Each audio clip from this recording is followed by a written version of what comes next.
तो हेलो बच्चों, good morning to all of you. भाई, आज हम बड़ा सिंपल सा टॉपिक देखेंगे। बहुत सारे टॉपिक्स को हम लोग आज कवर करेंगे, ठीक है। तो चलो भाई, पहला टॉपिक हम देखते हैं। भाई, पहला टॉपिक है विद्युत क्षेत्र। कोई भाई पूछे विद्युत क्षेत्र किसको कहते हैं? भाई, विद्युत क्षेत्र को हम लोग इंग्लिश में कहते हैं इलेक्ट्रिक फील्ड। Electric field. भाई, ये विद्युत क्षेत्र क्या है, इलेक्ट्रिक फील्ड क्या है? तो भाई, ये विद्युत क्षेत्र का कॉन्सेप्ट जानते हो कब दिया जाता है? देखो, कहता है किसी आवेश के चारों तरफ का वह क्षेत्र। किसी आवेश के चारों तरफ का, इस आवेश के चारों तरफ का वह क्षेत्र जिसमें इस वाले आवेश का प्रभाव दिखाई देता है। ये प्रभाव, इफेक्ट, इस आवेश का चारों तरफ प्रभाव दिखाई देता है, वही क्षेत्र, ये जो क्षेत्र देख रहे हो, यही क्षेत्र विद्युत क्षेत्र है। तो भाई, आवेश के चारों तरफ के क्षेत्र को ही विद्युत क्षेत्र कहते हैं, क्योंकि यह आवेश अपने चारों तरफ के क्षेत्र में प्रभाव दिखलाता है। कैसा प्रभाव? अगर भाई इस आवेश के चारों तरफ कहीं भी हम कोई दूसरा आवेश लाते हैं, अगर इस आवेश के चारों तरफ कहीं भी हम कोई दूसरा आवेश लाते हैं, तो ये जो आवेश है, लाए जाने वाले आवेश को या तो आकर्षित करता है या तो विकर्षित करता है। आकर्षित या विकर्षित करता है यानी प्रभाव दिखाता है। तो भाई, कहे कोई कि विद्युत क्षेत्र क्या है? किसी आवेश के चारों तरफ का वह क्षेत्र जिसमें वह आवेश अपना प्रभाव दिखलाता है, उस क्षेत्र को ही विद्युत क्षेत्र कहते हैं। भाई, एक बात बताओ, ये विद्युत क्षेत्र का कॉन्सेप्ट कहाँ से आया? तुम जानते हो, जनरली बल लगाने के लिए, भाई फोर्स लगाने के लिए, बल लगाने के लिए हमको किसी वस्तु को छूने की ज़रूरत होती है, स्पर्श करने की ज़रूरत होती है। भाई, किसी भी वस्तु पर हमको बल लगाना, किसी भी वस्तु पर अगर हमको बेंच पर धक्का देना है, तो बेंच को छूना पड़ेगा, तब जाके हम धक्का दे पाएंगे। तो किसी वस्तु को, जैसा हमको तुम्ही को धक्का देना है, तो बिना छुए हम तुमको तो धक्का नहीं दे सकते हैं। तो किसी भी चीज़ पर बल लगाने के लिए हमको उसको छूना पड़ता है, टच करना पड़ता है। यानी वो टच करेंगे तभी बल लगेगा, इस तरह बल नहीं लगेगा। लेकिन तुम लोग देखते हो चुंबक। भाई, चुंबक में दो पोल होते हैं, एक नॉर्थ और एक साउथ। चुंबक बिना छुए ही लोहे के छोटे छोटे टुकड़े को, या बिना छुए ही लोहे के छोटे छोटे टुकड़े को या काठी को, ये चुंबक दूर से ही खींच लेता है। अच्छा, ये चुंबक लोहे के टुकड़े को बल लगा रहा है, तो बल लगाने के लिए चुंबक लोहे को टच नहीं कर रहा है, दूर से ही इसको खींच ले रहा है, दूर से ही, बिना टच किए हुए ही लोहे पर चुंबक बल लगा देता है। तो बाबू, जहाँ पे बिना टच किए हुए, बिना छुए ही बल लगने लगे, वहाँ पे क्षेत्र की बात आती है। क्षेत्र यानी फील्ड। और बाबू, आवेश रहेगा तो आवेश के कारण जो क्षेत्र होता है उसको विद्युत क्षेत्र कहेंगे, और इस चुंबक का जो क्षेत्र होगा उसको हम चुंबकीय क्षेत्र कहेंगे। तो भाई, हम इस तरह विद्युत क्षेत्र की परिभाषा दे सकते हैं कि किसी भी आवेश के चारों तरफ का वह क्षेत्र, किसी भी आवेश के चारों तरफ का वह क्षेत्र जिसमें उस आवेश का प्रभाव दिखाई देता है, उसी क्षेत्र को ही हम लोग विद्युत क्षेत्र कहते हैं। यानी किसी आवेश के चारों तरफ का वह क्षेत्र जिसमें वह आवेश अपना प्रभाव दिखलाता है, उसको विद्युत क्षेत्र कहते हैं। भाई, कोई भी आवेश अपने चारों तरफ विद्युत क्षेत्र पैदा करता है, और ये विद्युत क्षेत्र सही पूछो तो अनंत तक फैला होता है। कोई पूछे किसी भी आवेश का विद्युत क्षेत्र, ये इलेक्ट्रिक फील्ड, आदर्श रूप से भाई अनंत तक फैला होता है। अच्छा बाबू, जैसे ही यहाँ पे आवेश रखेंगे, इसका जैसे ही आवेश रखेंगे, इसका विद्युत क्षेत्र, ये इलेक्ट्रिक फील्ड, प्रकाश के चाल c से फैलेगा। यानी आवेश जैसे ही हम रखते हैं, तो इसका विद्युत क्षेत्र बाबू प्रकाश के चाल से, यानी 3 × 10⁸ मीटर पर सेकंड के चाल से विद्युत क्षेत्र फैलता जाता है, ठीक है। तो भाई, हम तो पता कर लिए हैं कि किसी भी आवेश का ये विद्युत क्षेत्र अनंत तक होता है आदर्श रूप से, और ये विद्युत क्षेत्र बाबू प्रकाश के चाल से फैलता है। और बाबू, याद रखना, तीसरी बात ये याद रखना है विद्युत क्षेत्र के बारे में, कि बाबू आवेश अपने चारों तरफ विद्युत क्षेत्र पैदा करता है और इसी विद्युत क्षेत्र के मदद से ही दूसरे लाए जाने वाले आवेश को दूसरे लाए जाने वाले आवेश को ये आवेश अपने विद्युत क्षेत्र के अपने इलेक्ट्रिक फील्ड की मदद से ही आकर्षित या विकर्षित करता है। ये दोनों प्लस है तो ये विकर्षित करेंगे। तो भाई यही थी बात विद्युत क्षेत्र की ना जी। चलो विद्युत क्षेत्र तो हम लोग देख लिए। भाई अब बात करते हैं एक दूसरे टॉपिक की जिसको हम कहते हैं भाई परीक्षण आवेश। भाई परीक्षण आवेश को हम लोग इंग्लिश में कहते हैं टेस्ट चार्ज। भाई कोई पूछे परीक्षण आवेश किसको कहते हैं? परीक्षण आवेश बाबू हमेशा प्लस क्यू जीरो होता है। और जान लो परीक्षण आवेश के बारे में, परीक्षण आवेश वास्तविक आवेश नहीं है, यह एक काल्पनिक आवेश है। भाई हम लोग परीक्षण आवेश देखेंगे। परीक्षण आवेश मतलब टेस्ट चार्ज। भाई परीक्षण आवेश को प्लस क्यू जीरो से सूचित करते हैं। परीक्षण आवेश काल्पनिक आवेश है। परीक्षण आवेश हमेशा पॉजिटिव लिया जाता है। यह काल्पनिक आवेश है, वास्तव में परीक्षण आवेश कोई आवेश होता ही नहीं है। परीक्षण आवेश को हमेशा पॉजिटिव ही लिया जाता है। अच्छा भाई परीक्षण आवेश काल्पनिक आवेश है, इसकी कल्पना क्यों की जाती है?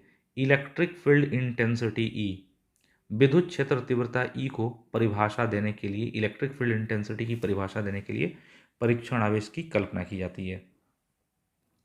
अच्छा भाई कोई पूछे परीक्षण आवेश क्या है? वह काल्पनिक धनावेश, देखो ध्यान देना, वह काल्पनिक धनावेश जिसका अपना कोई इलेक्ट्रिक फील्ड नहीं होता है। वह काल्पनिक धनावेश, वह काल्पनिक धनावेश जिसका अपना कोई इलेक्ट्रिक फील्ड, ये वाला इलेक्ट्रिक फील्ड नहीं होता है। वह काल्पनिक धनावेश जिसका अपना ये इलेक्ट्रिक फील्ड नहीं होता है, उसी को हम लोग बाबू परीक्षण आवेश कहते हैं। याद रखेंगे परीक्षण आवेश को हमेशा प्लस क्यू जीरो से डिनोट करते हैं। दूसरी बात याद रखेंगे परीक्षण आवेश हमेशा पॉजिटिव लेते हैं। तीसरी बात याद रखेंगे कि परीक्षण आवेश बाबू, परीक्षण आवेश काल्पनिक आवेश है, इसका अपना इलेक्ट्रिक फील्ड नहीं होता है। अच्छा भाई हम तो जानबे करते हैं जी कि कोई भी आवेश हो, हर आवेश का, कोई भी आवेश रखेंगे तो हर आवेश का अपना इलेक्ट्रिक फील्ड होगा ही होगा। कितना भी छोटा आवेश हो, कितना भी छोटा, कितना भी बड़ा आवेश हो, वो आवेश है तो प्रभाव तो दिखाएगा ही। लेकिन बाबू ये परीक्षण आवेश हम ऐसा आवेश कल्पना किए हैं जिसका अपना इलेक्ट्रिक फील्ड, ये इलेक्ट्रिक फील्ड है ही नहीं। तो भाई परीक्षण आवेश किसको कहते हैं? वैसा काल्पनिक धनावेश जिसका अपना इलेक्ट्रिक फील्ड नहीं होता है, उसी को परीक्षण आवेश कहते हैं। भाई हम जानते हैं कि दुनिया में कोई भी आवेश नहीं है जिसका इलेक्ट्रिक फील्ड हो ही नहीं, इलेक्ट्रिक फील्ड नहीं हो, यानी यह वास्तव में एक काल्पनिक धनावेश है। यह वास्तविक धनावेश नहीं है, यह काल्पनिक धनावेश है। बाबू परीक्षण आवेश काल्पनिक आवेश है, यह हमेशा पॉजिटिव लेते हैं और बाबू इसको क्यू नॉट से सूचित करते हैं। अच्छा परीक्षण आवेश का, अगर इस परीक्षण आवेश का इलेक्ट्रिक फील्ड होगा ही नहीं, ये परीक्षण आवेश है तो इसका इलेक्ट्रिक फील्ड चारों तरफ होगा ही नहीं, तो ये दूसरे आवेश पर, दूसरे लाए जाने वाले आवेश पर इसका इलेक्ट्रिक फील्ड है ये नहीं है, परीक्षण आवेश है तो ये लाए जाने वाले आवेश पर बल नहीं लगाएगा। लेकिन बाबू दूसरा आवेश वास्तविक आवेश है, तो दूसरा वास्तविक आवेश है, दूसरा आवेश क्या करेगा?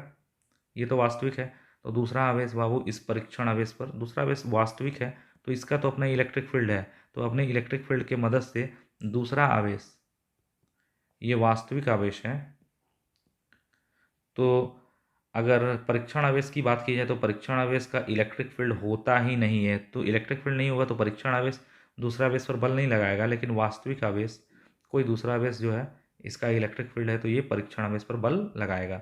यानी यहाँ पे परीक्षण आवेश एक्शन नहीं करेगा, लेकिन ये आवेश रिएक्शन करेगा। यानी यहाँ पे एक्शन नहीं हो रहा है इस पर, इसके द्वारा इस पर रिएक्शन हो रहा है। यानी यहाँ पे एक्शन रिएक्शन जोड़ा नहीं बन रहा है बल का। बल तो जोड़े में होते हैं ना भाई, एगो एक्शन तो दूसरा रिएक्शन होना चाहिए ना, लेकिन ऐसा नहीं होता है। तो भाई अगर कोई पूछे भाई कि परीक्षण आवेश टेस्ट चार्ज किसको कहते हैं, तो कहिएगा वह काल्पनिक धनावेश, वह काल्पनिक धनावेश जिसका अपना इलेक्ट्रिक फील्ड नहीं होता है उसको परीक्षण आवेश कहते हैं। इसको प्लस क्यू जीरो से सूचित करते हैं। परीक्षण आवेश हमेशा पॉजिटिव लिया जाता है। वो दुनिया में कोई भी आवेश नहीं है जिसका इलेक्ट्रिक फील्ड हो ही नहीं, यानी ऐसा आवेश जो परीक्षण आवेश ले रहे हैं यह वास्तविक आवेश नहीं है, यह काल्पनिक आवेश है, यह काल्पनिक आवेश है। और बाबू इसकी इसको क्यों पढ़ा जाता है? क्योंकि इलेक्ट्रिक फील्ड इंटेंसिटी ई की परिभाषा दी जा सके। अच्छा, परीक्षण आवेश का अगर परीक्षण आवेश का बाबू इलेक्ट्रिक फील्ड होता ही नहीं है तो ये दूसरे आवेश पर बल नहीं लगाएगा, लेकिन दूसरा आवेश परीक्षण आवेश पर बल लगाएगा ना जी। ठीक है, तो ये बात रही परीक्षण आवेश की। अब भाई देखो आगे का टॉपिक देखते हैं। अब भाई हम देखेंगे विद्युत क्षेत्र तीव्रता, बड़ा इंपॉर्टेंट टॉपिक है। विद्युत क्षेत्र नहीं, विद्युत क्षेत्र नहीं देख रहे हैं, विद्युत क्षेत्र तीव्रता। विद्युत क्षेत्र तीव्रता यानी इलेक्ट्रिक फील्ड इंटेंसिटी, सबसे इंपॉर्टेंट टॉपिक है भाई। क्योंकि अगर ये विद्युत क्षेत्र तीव्रता, तीव्रता को अगर नहीं जानोगे तो इलेक्ट्रोस्टैटिक्स पढ़ ही नहीं पाओगे। तो भाई विद्युत क्षेत्र तीव्रता क्या है? भाई विद्युत क्षेत्र तीव्रता मतलब विद्युत क्षेत्र का ताकत, मतलब कोई आवेश चारों तरफ विद्युत क्षेत्र पैदा करता है, उसका क्या ताकत है, क्या स्ट्रेंथ है, वही बताता है विद्युत क्षेत्र तीव्रता। इलेक्ट्रिक फील्ड इंटेंसिटी बाबू, विद्युत क्षेत्र तीव्रता को हम ई से डिनोट करते हैं, और विद्युत क्षेत्र तीव्रता सदिश राशि है तो ई या वेक्टर ई से सूचित करते हैं। भाई इसके बारे में एक और बात बता दें, विद्युत क्षेत्र तीव्रता को सिर्फ विद्युत तीव्रता भी कहते हैं, विद्युत क्षेत्र तीव्रता को सिर्फ विद्युत तीव्रता भी कहते हैं या सिर्फ तीव्रता भी कहते हैं, और कभी कभी हम विद्युत क्षेत्र तीव्रता इतना कॉमन है कि विद्युत क्षेत्र भी कह देते हैं। कोई पूछे विद्युत क्षेत्र का है तो हमेशा विद्युत क्षेत्र ही मत समझना, जो पहले पढ़े थे किसी आवेश के चारों तरफ का वह क्षेत्र जिसमें आवेश का प्रभाव दिखाई देता है उसी को विद्युत क्षेत्र कहते हैं। लेकिन भाई विद्युत क्षेत्र तीव्रता इतना कॉमन होता है कि इसको विद्युत तीव्रता भी कहते हैं, विद्युत क्षेत्र भी कह देते हैं। तो भाई कोई पूछे विद्युत तीव्रता क्या है तो कहिएगा सीधे सीधे विद्युत तीव्रता क्या है, तो कहता है कि इलेक्ट्रिक फील्ड में बाबू ये आवेश है, ये आवेश रखेंगे तो यहाँ पे इलेक्ट्रिक फील्ड पैदा होगा, और इलेक्ट्रिक फील्ड में हम कहीं भी किसी भी बिंदु पर तीव्रता निकाल सकते हैं। तो यहाँ आवेश रखेंगे तो इलेक्ट्रिक फील्ड पैदा होगा, तो कहता है इलेक्ट्रिक फील्ड में, इस इलेक्ट्रिक फील्ड में किसी भी बिंदु पर एक कूलाम का परीक्षण आवेश रखें, एक कूलाम का परीक्षण आवेश रखें, जितना बल लगेगा उसी को कहेंगे विद्युत तीव्रता। तो विद्युत क्षेत्र तीव्रता किसको कहते हैं? कहता है इलेक्ट्रिक फील्ड में वो आवेश रख दिए यहाँ पे, यहाँ अगर आवेश रखे हैं तो ये आवेश इलेक्ट्रिक फील्ड पैदा करेगा। तो इलेक्ट्रिक फील्ड में किसी बिंदु पर रखे गए एक कूलाम के परीक्षण आवेश पर जितना बल लगता है उसी को विद्युत तीव्रता कहते हैं। तो याद रखेंगे विद्युत क्षेत्र में एक कूलाम के परीक्षण आवेश पर जितना बल लगेगा उसी को विद्युत तीव्रता कहते हैं। भाई एक काम किए, यहाँ पे हमने यहाँ पे एक आवेश ले लिया प्लस कैपिटल क्यू, ये प्लस कैपिटल क्यू चार्ज है, इसको हम कहते हैं सोर्स चार्ज। सोर्स चार्ज क्यों? क्योंकि हम इस आवेश का इलेक्ट्रिक फील्ड देख रहे हैं ना जी, इसी के इलेक्ट्रिक फील्ड की बात कर रहे हैं। भाई ये एक आवेश है प्लस कैपिटल क्यू, ये सोर्स चार्ज है, ये सोर्स चार्ज है तो ये आवेश अपना इलेक्ट्रिक फील्ड पैदा करेगा। और भाई ये तो क्लियर है कि ये इस आवेश का इलेक्ट्रिक फील्ड अनंत तक होगा, टू इन्फिनिटी, ये इलेक्ट्रिक फील्ड भाई अनंत तक होगा। हम लोग इस आवेश के इलेक्ट्रिक फील्ड में कहीं भी कहीं भी हम तीव्रता को निकाल सकते हैं। तो चलो इस प्लस चार्ज से हमको आर दूरी पर, इस प्लस चार्ज से आर दूरी पर यहाँ पे हमको यहाँ पे तीव्रता निकालनी है कि तीव्रता क्या होगी। तो तुमको पता है कि भाई इलेक्ट्रिक फील्ड में कहीं भी तीव्रता, यहाँ पे अगर तीव्रता निकालनी है, कहीं भी तीव्रता निकालनी है तो एक कूलाम का परीक्षण आवेश रख दो, तो जितना बल लगेगा उसी को तीव्रता कहते हैं। हम एक काम किए भाई, यहाँ पे एक कूलाम का परीक्षण आवेश नहीं रखें, हम Q0 परीक्षण आवेश रखें। हमको तो एक कूलाम का परीक्षण आवेश रखना है। कहता है इलेक्ट्रिक फील्ड में किसी बिंदु पर एक कूलाम का परीक्षण आवेश रखते हैं तो जितना बल लगता है उसको विद्युत तीव्रता कहते हैं। और बाबू विद्युत तीव्रता सदिश राशि होती है, और विद्युत तीव्रता की दिशा धनावेश पर लगने वाले बल की दिशा में होती है। तो यहाँ पे तो हमको एक कूलाम का परीक्षण आवेश रखना था, एक कूलाम नहीं रखें, प्लस Q0 रखें। भाई अगर प्लस Q0 परीक्षण आवेश रखेंगे तो ये प्लस इस रखे गए प्लस को क्या करेगा, विकर्षित करेगा। भाई ये प्लस क्या करेगा, ये प्लस ये जो सोर्स चार्ज है जिसने अपना इलेक्ट्रिक फील्ड पैदा किया है, इस चार्ज के कारण यहाँ तीव्रता निकालनी है, तीव्रता। तो यहाँ 1 कूलम का परीक्षण आवेश रखना चाहिए, हमने रखा Q 0। तो ये प्लस इस प्लस को विकर्षित करेगा F बल से। तो भाई बोलो तो देखे कि यहाँ पे Q0 आवेश पर, Q0 परीक्षण आवेश पर F बल लगा, Q0 चार्ज रखे, Q0 चार्ज पर तुमने F बल लगा, Q0 चार्ज पर F बल, तो 1 कूलाम के परीक्षण आवेश पर कितना बल, F बाई Q0। तो तुम्हें पता है कि 1 कूलाम का परीक्षण आवेश यहाँ रखेंगे तो जितना बल लगेगा उसी को कहते हैं विद्युत तीव्रता। विद्युत तीव्रता E बराबर F बाई Q0। तो भाई विद्युत तीव्रता का सूत्र हो गया, किसी भी बिंदु पर विद्युत तीव्रता निकालनी है तो वहाँ पर बल बटा वहाँ का आवेश, वहाँ भाई वो बल निकाल दो बटा वहाँ का आवेश, यानी विद्युत तीव्रता E बराबर फोर्स बाई चार्ज। और बाबू कोई पूछे विद्युत तीव्रता E कौन सी राशि है, तो विद्युत तीव्रता E सदिश राशि है। और विद्युत तीव्रता E सदिश राशि है तो E को वेक्टर के रूप में लिख दें, तो E वेक्टर बराबर विद्युत तीव्रता की दिशा बल की दिशा में होती है, तो E बराबर F बाई क्यू है। तो E वेक्टर बराबर F वेक्टर बाई Q0, क्योंकि बाबू विद्युत तीव्रता सदिश राशि है और विद्युत तीव्रता E की दिशा परीक्षण आवेश पर लगने वाले बल की दिशा में होती है। ये इक्वेशन A, ये इक्वेशन B।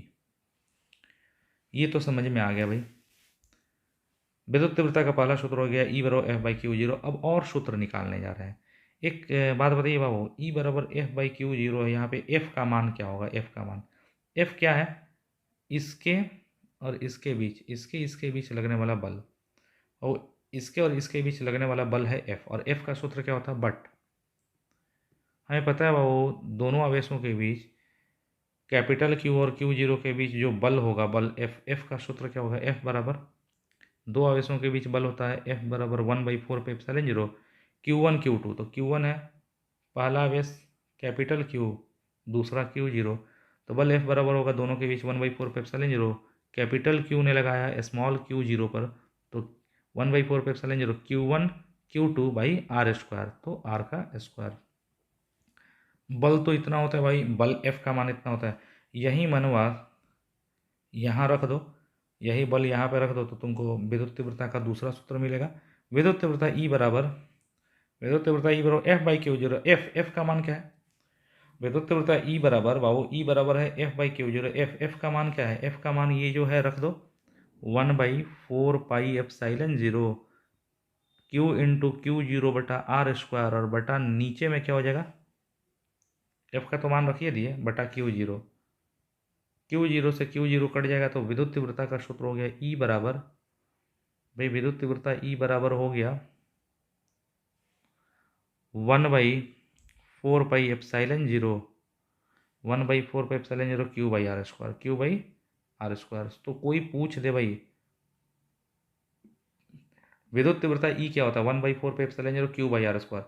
तो सोर्स चार्ज Q से, सोर्स चार्ज मतलब जिसने फील्ड पैदा किया है, सोर्स चार्ज Q से R दूरी पर फील्ड क्या होता है, सोर्स चार्ज Q से R दूरी पर फील्ड होता है 1/4 pi epsilon 0 Q by R square. वो A B और ये वाला C। भाई विद्युत तीव्रता E सदिश राशि है तो E नहीं E वेक्टर, और E वेक्टर बराबर 1/4 pi epsilon 0, 1/4 pi epsilon 0 Q by R square. तो ये तो मैग्नीट्यूड हो गया भाई, E नहीं E वेक्टर, विद्युत तीव्रता सदिश है तो E वेक्टर बराबर 1/4 pi epsilon 0 Q by R square. और इधर अगर वेक्टर किए हैं तो इसमें भी वेक्टर, ये तो मैग्नीट्यूड है, इसमें वेक्टर लगाने के लिए आर कैप कर दें। आर कैप बाबू यूनिट वेक्टर है, इसका मान 1 होता है, तो मैग्नीट्यूड में 1 से गुणा करने से कोई फर्क नहीं पड़ेगा, बस इसमें वेक्टर आ जाएगा। तो ई वेक्टर को हम वेक्टर फॉर्म में इस तरह लिख सकते हैं। तो भाई हमको विद्युत तीव्रता का जो सूत्र मिला E बराबर F बाई Q0, या E वेक्टर बराबर F वेक्टर बाई Q0, या बाबू ये किस रूप में, ये परीक्षण आवेश के रूप में है, परीक्षण आवेश पर F बल लगा और Q0 आवेश था, तो ये विद्युत तीव्रता हो गया। और बाबू वही सोर्स चार्ज के रूप में इस तरह है, सोर्स चार्ज के रूप में E बराबर 1/4 pi epsilon 0 Q by R square और आर कैप इस तरह ना जी। चलो हम लोग आगे की चीज़ों को देखते हैं। एक काम करें, आगे की चीज़ों को क्या देखें, सबसे पहले तो हम इन सारे फॉर्मूले को देख लें। भाई कोई पूछे इलेक्ट्रिक फील्ड ई का सूत्र क्या है, विद्युत क्षेत्र ई बराबर एफ बाई क्यू जीरो, तीव्रता ई बराबर एफ बाई क्यू जीरो, या ई वेक्टर फॉर्म में ई वेक्टर बराबर एफ वेक्टर बटा क्यू जीरो। तो भाई कोई पूछे विद्युत तीव्रता ई बराबर क्या होता है, ई बराबर एफ बाई क्यू जीरो या F vector by Q zero, यानी टेस्ट चार्ज पर एफ बल लगे तो एफ बटा टेस्ट चार्ज, एफ बटा जो चार्ज है वो होता है विद्युत तीव्रता। और बाबू कोई सोर्स चार्ज से आर दूरी पर, सोर्स चार्ज से आर दूरी पर इलेक्ट्रिक फील्ड ई का सूत्र हो गया 1/4πε0 capital Q by R square. और बाबू इसको वेक्टर फॉर्म में लिखें तो ई वेक्टर बराबर 1/4πε0 Q by R square into R cap. बहुत अच्छा। चलो कुछ और भी बातें जानते हैं, नोट्स के रूप में ही हम लोग देखते हैं।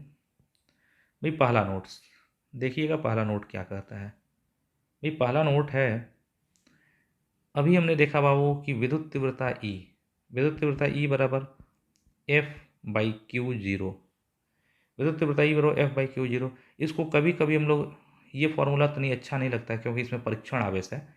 जनरल चार्ज की बात कर दें, ई बराबर एफ बाई क्यू जीरो भी कहते हैं, या कभी कभी ई बराबर एफ बाई क्यू भी कहते हैं। यही फॉर्मूला हम लोग जनरली लिखेंगे। Force per unit charge is called electric field intensity. तो भाई विद्युत तीव्रता ई बराबर एफ बाई क्यू जीरो या ई बराबर एफ बाई क्यू। चलो तुम्हें अभी देखिए पहला नोट कि ई बराबर होता है एफ बाई क्यू, तो यहाँ से बल निकल जाएगा एफ बराबर हो गया बाबू तिरछी क्यू ई। तो कोई पूछे कि क्यू आवेश ई इलेक्ट्रिक फील्ड में है, क्यू आवेश ई इलेक्ट्रिक फील्ड में है, तो उस आवेश पर बल क्या होगा, एफ बराबर क्यू ई। यानी बाबू ये क्यू आवेश है और कितने इलेक्ट्रिक फील्ड में है, क्यू आवेश ई इलेक्ट्रिक फील्ड में, यहाँ पे ई इलेक्ट्रिक फील्ड है, तो क्यू आवेश ई इलेक्ट्रिक फील्ड में है तो इस पर बल इलेक्ट्रिक फील्ड की दिशा में लगेगा, प्लस रहेगा तब, और माइनस रहेगा तो अपोजिट लगेगा। तो अगर क्यू आवेश ई इलेक्ट्रिक फील्ड में है तो इस पर बल लगेगा एफ बराबर क्यू इंटू ई, चार्ज इंटू इलेक्ट्रिक फील्ड। तो बाबू बोलो ई बराबर एफ बाई क्यू, तो एफ बराबर क्यू ई। तो बाबू क्यू चार्ज ई इलेक्ट्रिक फील्ड में, तो बल उस पर लगेगा क्यू ई। क्यों, चार्ज कभी भी फील्ड में होता है, इलेक्ट्रिक फील्ड में होता है, चार्ज कभी भी फील्ड में होता है तो उस पर तो बल लगता ही है क्यू ई। भाई एफ बराबर क्यू ई और बल सदिश राशि, तो एफ वेक्टर बराबर क्यू इंटू ई वेक्टर, क्योंकि बल की दिशा इलेक्ट्रिक फील्ड की दिशा में होगी। जब ये आवेश धनावेश होगा तब, ये ऋणावेश होगा तो फील्ड के अपोजिट। नोट नंबर 2 की बात करें बाबू, तो इलेक्ट्रिक फील्ड ई बराबर होता है इलेक्ट्रिक फील्ड ई बराबर होता है एफ बाई क्यू, ई बराबर एफ बाई क्यू।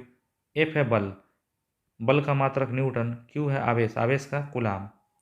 तो विद्युत तीव्रता ई बराबर एफ बाई क्यू, एफ है बल का मात्रक न्यूटन, आवेश का कूलाम, तो न्यूटन पर कूलाम।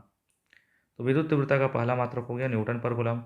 न्यूटन तो बाबू न्यूटन लिखिए दिए, कूलाम को कहते हैं एम्पियर सेकंड, कूलाम मतलब एम्पियर सेकंड, लेकिन कूलाम का पावर -1 है तो पर एम्पियर पर सेकंड। तो वही विद्युत तीव्रता का दूसरा मात्रक हो गया न्यूटन पर कूलाम या न्यूटन पर एम्पियर पर सेकंड।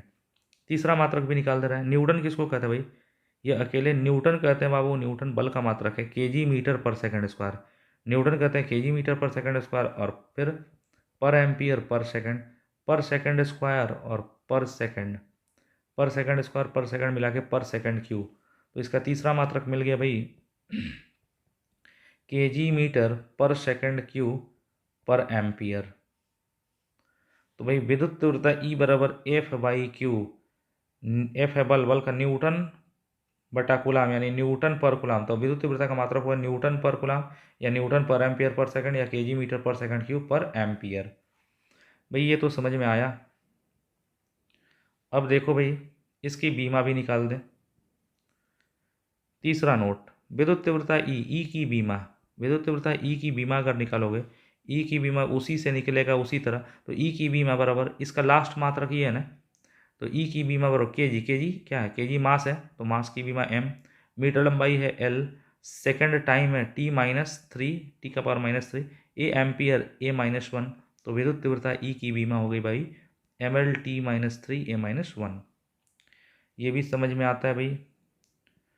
चौथा बात बाबू, एक और मात्रक होता है विद्युत तीव्रता। अभी तो हम विद्युत तीव्रता का दो सूत्र देखें, E बराबर F/Q 1/4πε0 Q/r²। एक और सूत्र होता है E बराबर, विद्युत तीव्रता E बराबर -dV/dr। विद्युत तीव्रता E बराबर -dV/dr। अगले चैप्टर में ये सूत्र पढ़ेंगे विद्युत तीव्रता का, इससे भी एक और मात्रक निकल जाएगा। चलो E बराबर -dV/dr, माइनस का तो कोई यूनिट नहीं होगा, dV है छोटा सा विभव, dV है विभव, विभव का मात्रक होता है वोल्ट, और dr होती है दूरी, दूरी का मीटर, तो वोल्ट पर मीटर। तो वह वो विद्युत तीव्रता का तीसरा मात्रक मिल गया, वोल्ट मीटर। तो न्यूटन पर कूलम, न्यूटन पर ampere per second, KG metre पर सेकंड क्यूब पर एम्पियर, और वोल्ट पर मीटर, ये चारों यूनिट है। कई बार पूछा है विद्युत तीव्रता का मात्रक होता है क्या, होता है ये सब आप लोग देख लिए हैं। तो थोड़ा सा सारा स्लाइड दिखा दें। तो भाई कोई पूछे विद्युत क्षेत्र तीव्रता, विद्युत क्षेत्र तीव्रता को विद्युत क्षेत्र भी कहते हैं, विद्युत तीव्रता भी कहते हैं, और सिर्फ तीव्रता भी कहते हैं। और वो विद्युत तीव्रता ई किसको कहते हैं, विद्युत तीव्रता यानी इलेक्ट्रिक फील्ड इंटेंसिटी किसको कहते हैं? विद्युत क्षेत्र में बाबू, विद्युत क्षेत्र में, विद्युत क्षेत्र में किसी बिंदु पर एक कूलाम के धनावेश को रखते हैं तो जितना बल लगता है उसी को विद्युत तीव्रता कहते हैं। ठीक है, विद्युत क्षेत्र में किसी बिंदु पर एक कूलाम का आवेश रखते हैं तो जितना बल लगता है उसी को विद्युत तीव्रता कहते हैं। विद्युत तीव्रता ई से सूचित करते हैं, यह सदिश राशि है, और विद्युत तीव्रता की दिशा उस बिंदु पर रखे गए धनावेश पर लगने वाले बल की दिशा में होती है। और वो कहीं भी, यहाँ कहीं भी विद्युत तीव्रता की दिशा निकालनी है, वहाँ पे धनावेश रख देना, जिधर बल लगेगा उधर होगी विद्युत तीव्रता की दिशा। चलो भाई ये तो समझ में आया। एक हम लोग बात कर रहे थे जी कि परीक्षण आवेश की कल्पना की जाती है विद्युत तीव्रता की परिभाषा के लिए ना जी। एक बात बताओ, यहाँ पे सोर्स चार्ज कितना था, प्लस कैपिटल क्यू था सोर्स चार्ज, और यहाँ पे अगर हमको तीव्रता निकालनी थी तो यहाँ पे टेस्ट चार्ज लेते थे प्लस Q0। ये सोर्स चार्ज Q था, इससे r दूरी पर तीव्रता निकालनी थी तो यहाँ एक कूलाम का परीक्षण आवेश रखते थे, एक कूलाम का टेस्ट चार्ज रखते थे ना जी। ये Q आवेश है सोर्स चार्ज, तो यहाँ पे तीव्रता निकालनी है तो एक कूलाम का टेस्ट चार्ज, तो एक कूलाम नहीं रखते थे, Q0 रखते थे। अच्छा, ये टेस्ट चार्ज रखे हैं तो क्या फ़ायदा है? अच्छा, टेस्ट चार्ज रखने से बाबू फायदा ये है कि इस आवेश का अपना इलेक्ट्रिक फील्ड है, तो इस आवेश ने, इस सोर्स चार्ज का इलेक्ट्रिक फील्ड है तो इस आवेश ने टेस्ट चार्ज पर बल लगाया, टेस्ट चार्ज पर बल लगाया, ठीक है, बल लगाया। लेकिन ये जो सोर्स चार्ज है ये वास्तविक चार्ज है, इसने टेस्ट चार्ज पर बल लगाया। लेकिन बाबू ये टेस्ट चार्ज है, ये काल्पनिक चार्ज है, इसका इलेक्ट्रिक फील्ड नहीं है, इसका हइये नहीं है, इसका हइये नहीं है, तो इसने इसने इस पर बल नहीं लगाया, इस पर बल नहीं लगाएगा तो इसका पोजीशन नहीं चेंज करेगा, ये न इधर नहीं खसकेगा, इधर या इधर कहीं खसकेगा नहीं। तो बाबू इसी से फ़ायदा होता है कि अगर टेस्ट चार्ज लेते हैं तो टेस्ट चार्ज इस पर बल नहीं लगाता है, तो इस पर कोई प्रभाव नहीं पड़ता है, ये इधर उधर खसकता नहीं है, जिससे इसका पोजीशन सेम रहता है, और हम लोग आसानी से डिस्टेंस को कांस्टेंट कर लेते हैं, जिससे आराम से विद्युत तीव्रता परिभाषित हो जाती है। भाई कुछ नई बातें और भी जान ले नोट में ही, विद्युत तीव्रता के संदर्भ में ही। भाई चलो हम दो ठो बाबू प्लेट ले लेते हैं धातु का, समझना भाई, धातु का दो प्लेट है बाबू, ये धातु का प्लेट है जिस पर पॉजिटिव चार्ज है, मेटल प्लेट है,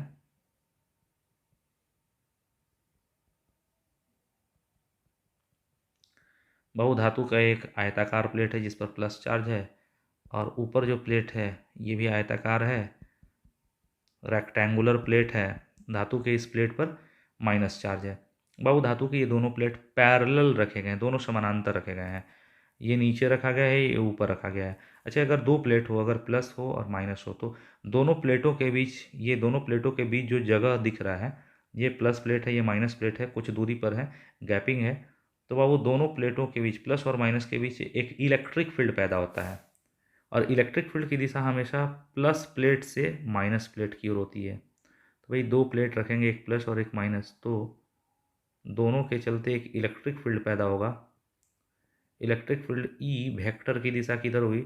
इलेक्ट्रिक फील्ड की दिशा प्लस प्लेट से माइनस प्लेट की ओर होती है। तो इलेक्ट्रिक फील्ड बाबू दोनों प्लेटों के बीच इस तरह होगा, ऊपर की ओर होगा इलेक्ट्रिक फील्ड। दोनों प्लेटों के बीच की जगह में इलेक्ट्रिक फील्ड बाबू ये ऊपर की ओर होगा ना जी। प्लस प्लेट से इलेक्ट्रिक फील्ड माइनस प्लेट की ओर होगा। अब भाई दोनों प्लेटों के बीच में मान लो कि कोई आवेशित कण है। इस आवेशित कण पर प्लस चार्ज है Q। तो भाई थोड़ा सा कलर चेंज कर देना जी, अच्छा रहेगा। भाई देखो, दो धातु के प्लेट थे, दोनों प्लेटों पर एक पर प्लस चार्ज था एक पर माइनस, तो दोनों प्लेटों के बीच की जगह में इलेक्ट्रिक फील्ड किधर होगा? प्लस से माइनस प्लेट की ओर, ऊपर की ओर होगा इलेक्ट्रिक फील्ड, जिसको तीर से दिखाया है। अब दोनों प्लेटों के बीच बाबू एक भारी सा गेंद है। ये भारी सा गेंद है जिसका द्रव्यमान है m। m द्रव्यमान का गेंद है जिस पर q आवेश है, प्लस q आवेश है।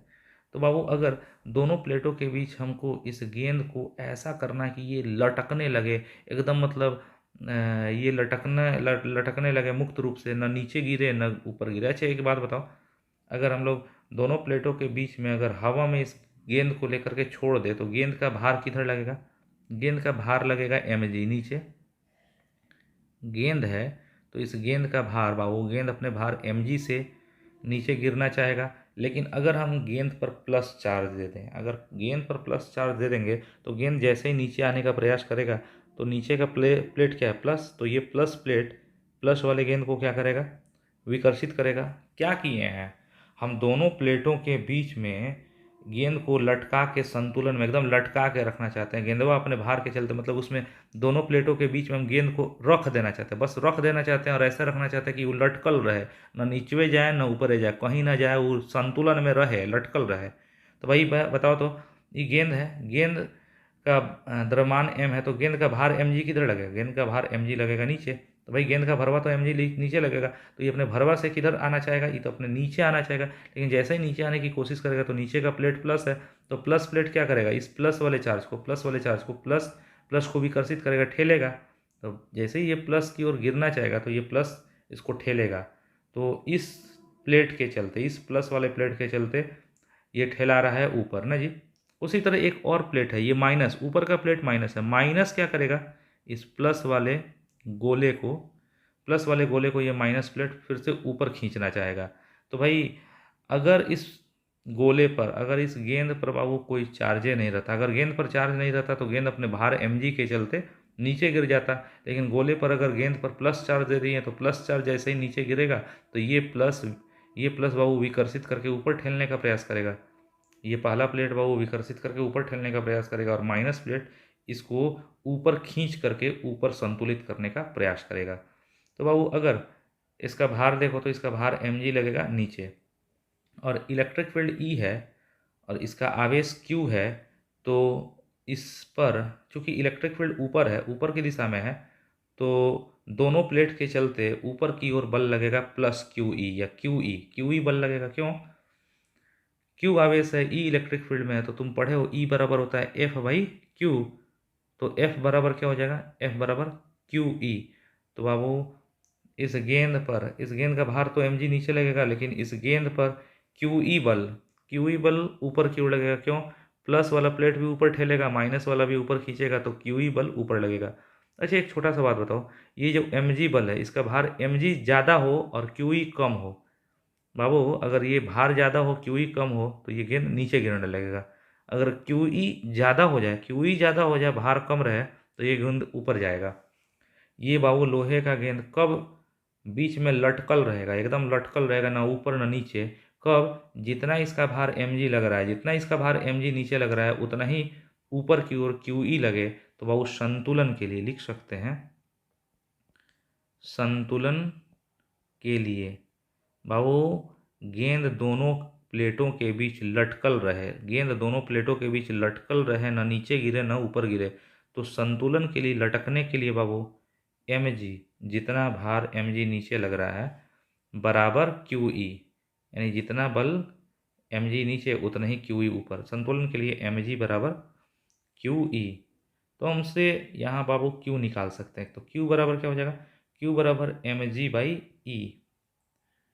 क्यू पता चल गया, क्यू मतलब इस गेंद पर कितना चार्ज दे देना चाहिए, इस गेंद पर कितना पॉजिटिव चार्ज दे देना चाहिए, वो क्यू पता चल गया। तो इतना अगर चार्ज दे देंगे, क्यू अगर इतना दे देंगे, तब जा कर के ये गेंद बाबू लटका रहेगा ना जी। तो हमको पता चल गया क्यू हो जाएगा एम जी बाई ई। तो इससे पता चला है कितना आवेश क्यू देंगे कि हम गेंद को प्लेटों के बीच लटका सकते हैं। अच्छा, क्यू क्यू बराबर एन ई होता है, क्यू बराबर एन ई बराबर एम जी बाई ई।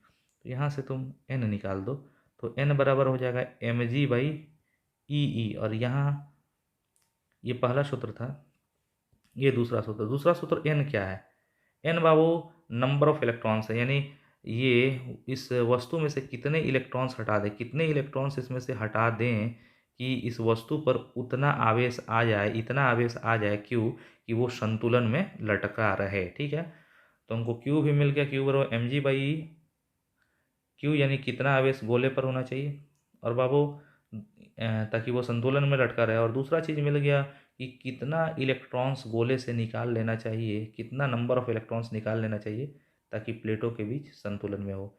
एक हुआ एम जी बाई ई और एक हुआ M G by E E. Okay, तो भाई आज का टॉपिक यहीं पे ख़त्म किया जाता है। आप लोग अच्छे से समझिए, अगर कोई प्रॉब्लम होता है तो हमारे व्हाट्सएप नंबर पर व्हाट्सएप कर सकते हैं 9955290404। इस नंबर से आप लोग अपने व्हाट्सएप ग्रुप में, हमारे व्हाट्सएप ग्रुप में भाई जुट भी सकते हैं, कोई प्रॉब्लम हो बता सकते हैं।